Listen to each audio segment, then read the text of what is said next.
Welcome to விஸ் சமையல். எல்லாருமே எப்படி இருக்கீங்க? நல்லா இருக்கீங்களா? இன்னைக்கு நம்மளோட சேனல்ல நம்ம என்ன பார்க்க போறோம்னா இடியாப்பம் அப்புறம் தேங்காய் பால். இது எப்படி பண்றதுன்னு தான் பார்க்க போறோம். வாங்க இது எப்படி பண்றதுன்னு பார்க்கலாம். ஃபர்ஸ்ட் ஒரு 2 கப் போல இடியாப்ப மாவை எடுத்துக்கோங்க. இது கடையில் வாங்கின மாவு தான், வீட்டில் செஞ்சது இல்லை.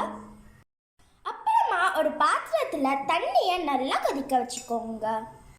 இப்போ இதில் ஒரு 1/2 ஸ்பூன் போல் உப்பு போட்டுக்கோங்க. போட்டு இதை நல்லா மிக்ஸ் பண்ணிக்கோங்க. உப்பு நல்லா கலக்கிற மாதிரி எல்லா இடத்துலையுமே மிக்ஸ் பண்ணிக்கோங்க. தண்ணீர் மாதிரி நல்லா கொதி வந்ததுக்கப்புறமா கேஸ் ஸ்டவ் ஆஃப் பண்ணிவிட்டு நம்ம செஞ்சு வச்சுருந்த மாவில் கொஞ்சம் கொஞ்சமாக ஊற்றி ஸ்பூன் வச்சு இதை மிக்ஸ் பண்ணிக்கோங்க. இப்போ நம்ம கொதிக்க வச்ச தண்ணியை இதில் கொஞ்சம் கொஞ்சமாக ஊற்றிக்கோங்க. ஊற்றி இதை நல்லா கிளறிக்கோங்க. சுடு தண்ணியை ஊற்றி கொஞ்சம் கொஞ்சமாக கிளறிக்கோங்க. அப்புறம் கையை யூஸ் பண்ணி மிக்ஸ் பண்ணாதீங்க. இது மாதிரி ஸ்பூன் இல்லைன்னா ஏதாவது கரண்டியை யூஸ் பண்ணி மிக்ஸ் பண்ணிக்கோங்க.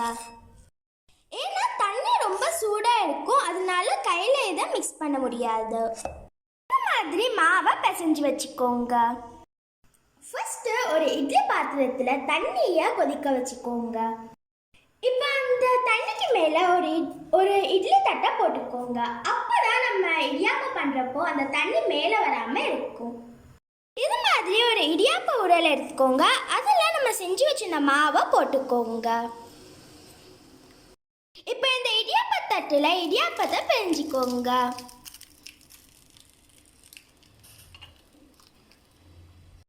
இப்போ தண்ணி நல்லா சூடாயிடுச்சு. இப்போ இந்த தட்டை இது மேலே வச்சிடலாம்.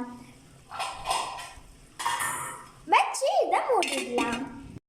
இப்போ இடியாப்பம் ஒரு 5 நிமிஷத்தில் வெந்துடும். வெந்ததுக்கப்புறமா பார்க்கலாம். ஏன்னா நம்ம கொதிக்க வச்ச தண்ணியை சேர்த்ததுனால இடியாப்பம் சீக்கிரமாகவே வெந்துடும். இடியாப்பம் வெந்துட்டு இருக்கிற டைமில் நம்ம தேங்காய் பாலை எடுத்துக்கலாம். தேங்காவை இது மாதிரி சின்ன சின்னதாக கட் பண்ணி மிக்சியில் அரைச்சிட்டு வந்துடலாம்.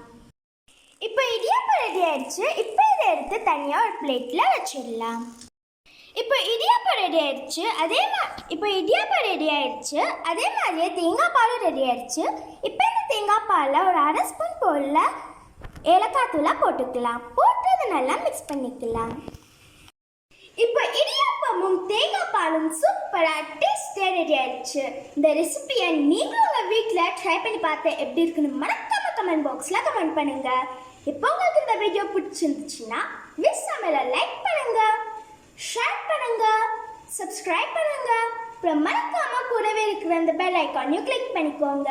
அப்போதான் நாங்கள் போகிற வீடியோ நோட்டிஃபிகேஷனில் வரும். இன்னொரு வீடியோவில் உங்களை நாங்கள் சந்திக்கிறோம். பாய்.